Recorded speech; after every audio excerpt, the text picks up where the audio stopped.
Hello and welcome to another Spotlight Photographics and Photo Solutions market tutorial video. My name is Sean Dement with Spotlight Photographics, and today's episode we'll be talking about creating player images, shadows, and reflections. That's putting those shadows behind your player and the reflections underneath their feet for your templates that have a floor that you're putting your image on.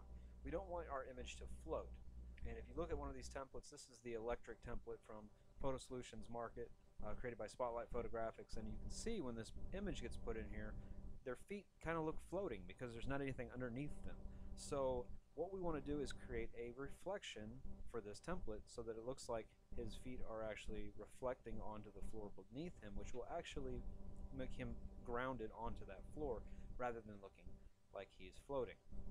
So the first step we're going to do is come over to our player's layer, and we are going to duplicate that layer. We can right click and say duplicate layer, and we can call this layer reflection. You can name it, you don't have to name it, doesn't matter. So what we're going to do is move that underneath the first layer, and then we'll do a free transform, which on a PC is a Control T. Then we just right click and say flip vertical. When we flip that vertical, it flips it upside down, then we just drag it down to the very bottom of his feet so that they match up. And then we just apply that right there. Then what we're going to do is go ahead and lower the opacity of that layer until it's the way you like it. There we go. And then we can simply come over to our eraser tool with the hardness all the way down to 0 and a pretty good size decent brush, and we just start swiping from the bottom up and fade it up.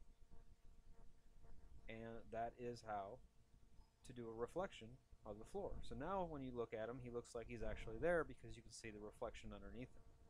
Now if you wanted to do the same thing, but instead of doing a reflection, you want to do a shadow, it's kind of the same process. So we're just going to turn off our reflection for now, and let's do a shadow.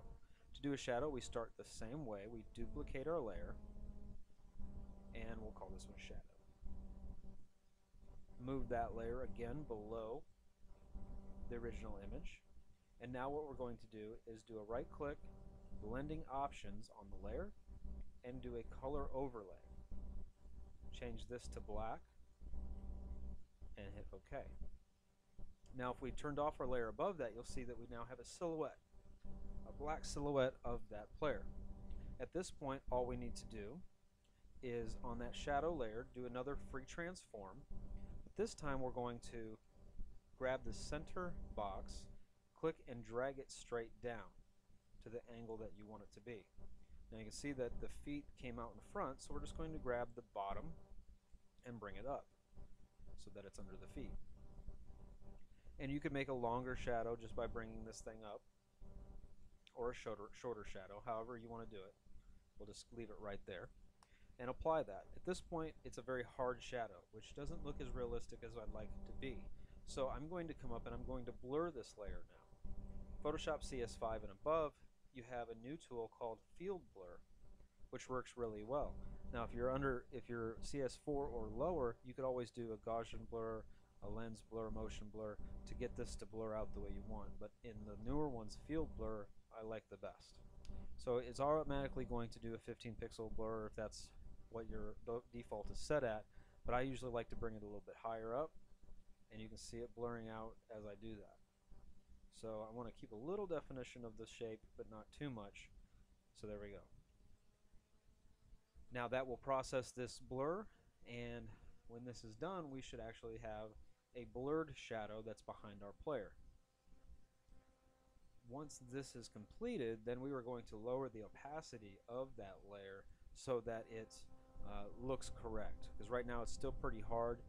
So I'm going to just take the opacity of that layer and I'm just going to bring it down a little bit and make it right there. So now we have a shadow that's behind the player. Just see what that looks like without it, turn it off, turn it back on. So now it looks like there's actually a shadow back there. Obviously on this template, the reflection probably is where I'm going to go with this one. But that is how you make a shadow and how you make a reflection in Photoshop very quickly. Again, my name was Sean with Photo Solutions Market and Spotlight Photographics. If you like this tutorial, please check out the other ones. We have a lot of different tutorials on how to do a variety of things with our templates, along with actual template tutorials on our website, photosolutionsmarket.com. Underneath the Help tab, select Spotlight Tutorials. You can also see any of the templates that you've seen in our tutorial videos on photosolutionsmarket.com. Again, my name is Sean Demet. You can always contact me by clicking on the Contact Us link underneath the Help tab as well on photosolutionsmarket.com. Thanks very much. Have a great day.